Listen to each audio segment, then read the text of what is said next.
Okay, let's get started. Today I want to talk about the best practices when writing requirements. Many people that are not consultants joined this talk, but I hope you can translate everything that we talk about here into your daily tasks. I think it will apply. First, some misconceptions. The first one, by the way, this is not meant to be a comprehensive list of the best practices when writing requirements. It's things that I've come across, things that I've read, things that I've seen in practice. It's mostly my experience. Now let's talk about misconceptions in software. And yeah, as a software consultant, if someone says the requirements that come from the client must not be continually checked for errors, is false. We need to check, as consultants, we should question all the requirements that come from the client, no matter how sure the client is that what they're saying is correct. Why is that? Because you may have several stakeholders. For example, this could be one reason. You could have several stakeholders. So one of them could be telling you, you need to paint, you need to put a button here, but there may be another stakeholder that has a different requirements, and you need to take that into consideration. Second misconception: there are going to be very little changes to the requirements once they are documented. That's false. I was in an eighth month project, which in the end lasted 12 months because the client changed requirements along the way. So as a software consultant, you should expect requirements to change. The next misconception that some people have, or that I've heard, not in this company, but in my experience, is that the customer is always right. That's false. And finally, another misconception that some consultants could have is that we can plan a full year of the project ahead of time. And that's false. Why is that? Because requirements are going to change. So it doesn't make sense to change the tasks that are going to happen in a year from now. And the last misconception is that, and this is related to the previous bullet, that tasks should be created too far into the future. And that's incorrect. We can't do that because requirements are going to change. Now, requirements change, but they shouldn't change because we did a poor job defining them. Or someone made a poor job defining the requirements. That's not why requirements should change. They should change because sometimes the client doesn't know what they want, what they need. And even though we help them, how do we help them? Like doing, for example, usability testing. Even when we do things like that, even then they decide one thing, but then they change their mind. Usability testing is very helpful in these cases because you kind of like print a mock-up and then you take that piece of paper and put it in front of a potential client and ask them how they would use the application, like what they see, how they would navigate, things like that. It's like a very real testing without having an end product. But even then, doing techniques like that, requirements change. And this is why we should expect requirements to change. It's important to, as a best practice, when writing requirements, it's important to identify our stakeholders' involvement. We have stakeholders that should be kept informed, and we should do that. We will have stakeholders that are going to be consulted. We're going to have stakeholders that are our partners in development, that are very technical and that understand the difficulties of sometimes writing software, getting requirements, and sometimes they back up their decisions. So we need to identify them. They are our partners in development. There are also stakeholders that are in control of outcomes. You also are going to have the direct users. and stakeholders that work with the results of the system. And it's important, again, to identify these stakeholders and document that, for example, in Confluence. Now, what makes a good requirement? A good requirement focuses on the how and not, sorry, I said it the opposite way. It focuses on the what, not on the how. It focuses that on something like, as an end user, I want to be able to ship my product, not on how, not that I'm going to be creating an Azure function, or I'm going to be creating a web application, and not really on how, but on what I will be doing. And that means that we want to separate the requirements from the implementation. A good requirement also doesn't miss details. For example, if someone says, I want the ability to select an existing payment method, that's missing a lot of details, and it's not a good requirement. For example, like, how many screens are we going to need? Are we going to use a drop down to select the existing payment methods? Payment methods? Are we going to use a grid? Where are we going to have the buttons? How are we going to delete a payment method? Which is actually going to be a different requirement, but there are a lot of details missing here. Also, a good requirement uses a correct sentence structure and a correct grammar. Why is that? Because not doing that can cause ambiguity. For example, I remember a while ago I saw a requirement that was missing a comma. So you could read the requirement in 2 different ways. So I had to raise my hand and ask what was expected of that requirement because of that ambiguity. And finally, a good requirement or a good user story has a good title and a good description. For example, a bad title could be continuous CI/CD, which is continuous integration, continuous deployment.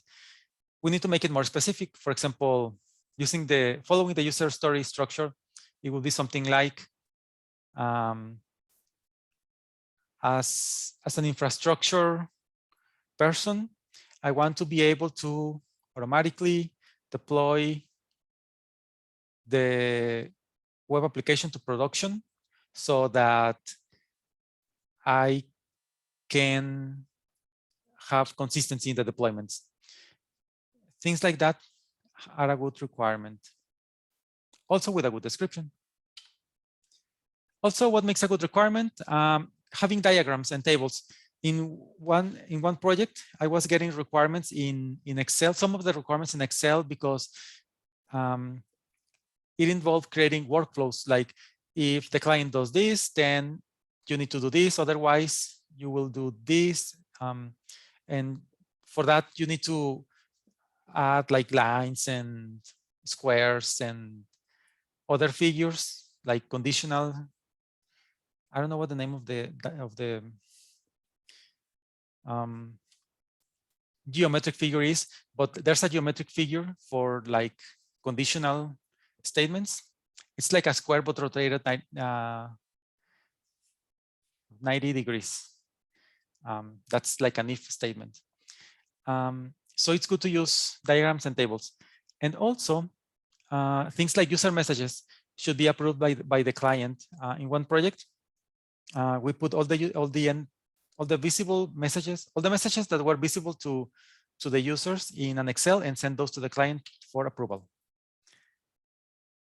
Another things that make a good requirement is that it's testable. For example, if I have a requirement that says that the homepage should load in less than 1 second, that's testable. The opposite would be, which won't be a good requirement, would be loading the homepage should be fast. That's very difficult to test. So we need to be very, very specific. And this ties into non-functional requirements. Requirements should also be necessary. For example, add logging to an external component. It would depend on the use case, but most of the time, you may not even have access to the source code of the external component, so it would be difficult to add logging.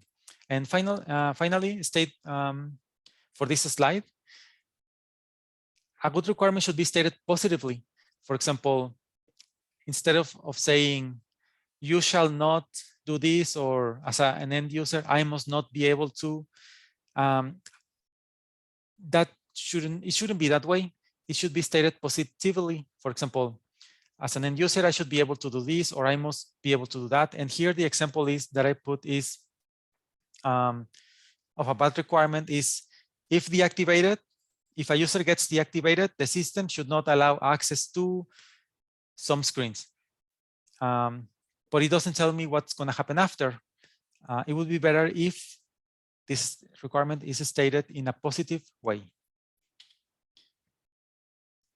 What else makes a good requirement? That the assumptions are spelled out. For example, any requirement that involves the user being logged in should have as a prerequisite that the user must be logged in or stated somewhere to avoid assumptions and writing them so that we can write the assumptions. Now, as you know, requirements usually go into Jira tickets. So when you get a Jira ticket, we should analyze the story or the task to find gaps and find hidden requirements. This is also part of improving the quality of the requirements, finding the hidden requirements. In one project that I was in, we had to, when we got a ticket, we had to fill out a document with the analysis that we did on the ticket, even before starting development. For example, what projects I would need to modify, how I would solve the requirement. And this was a healthcare related project. So as you know, there are more constraints in those type of projects. Also, when you get a ticket, it's a good idea to review the estimate and make sure it's accurate. Also, it's a good idea to discuss the requirements in the comments section of the ticket for traceability purposes.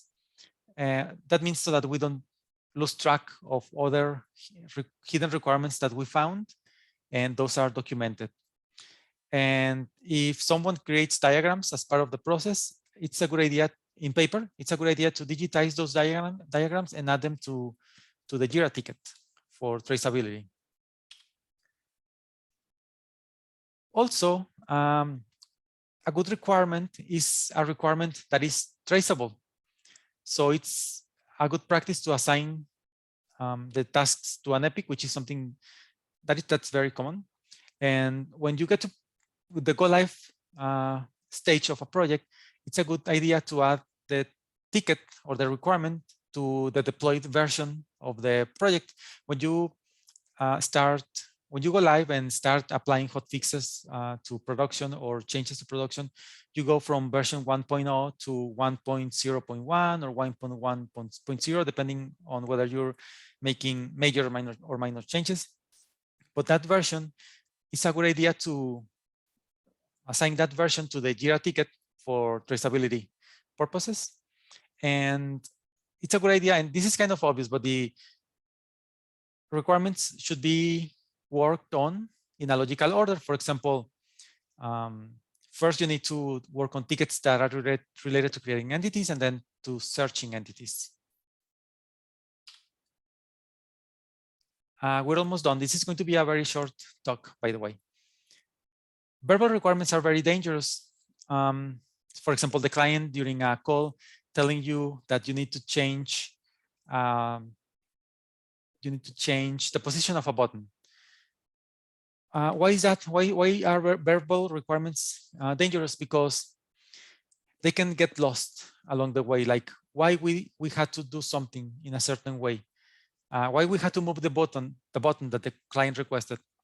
So when this happens, it's a good idea to put that change in an email and send it to the client.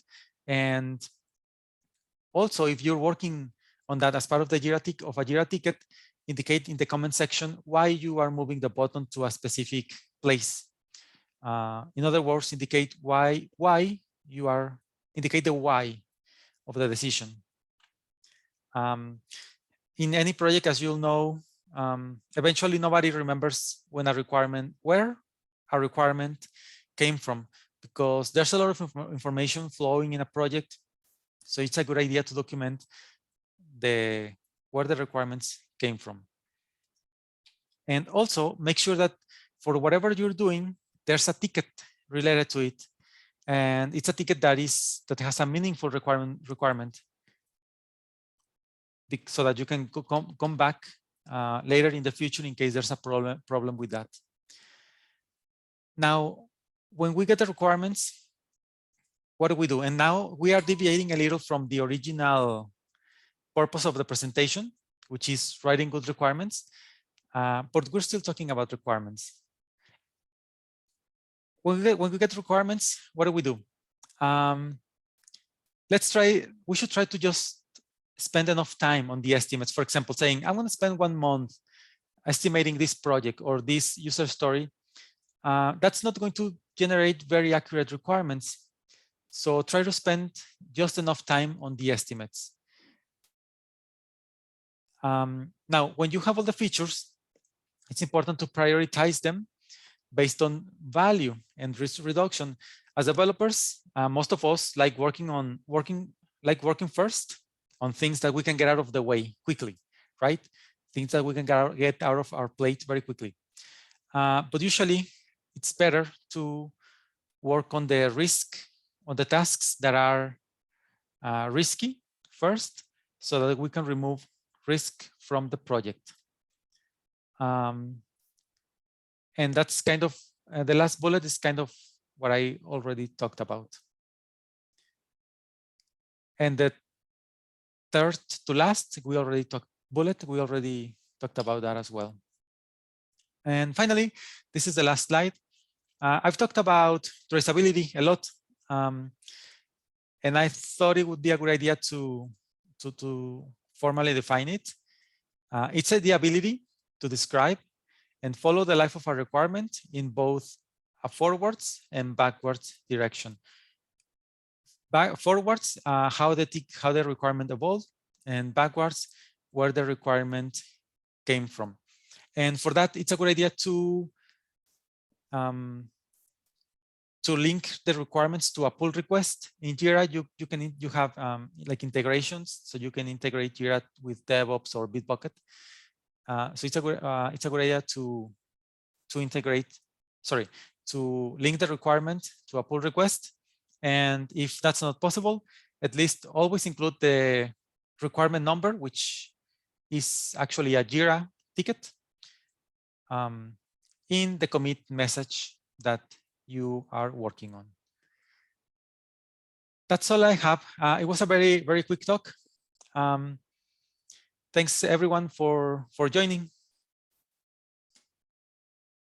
Hope it was helpful for everyone. Thank you so much. Thank you, Rodolfo. Thank you. It was kind of very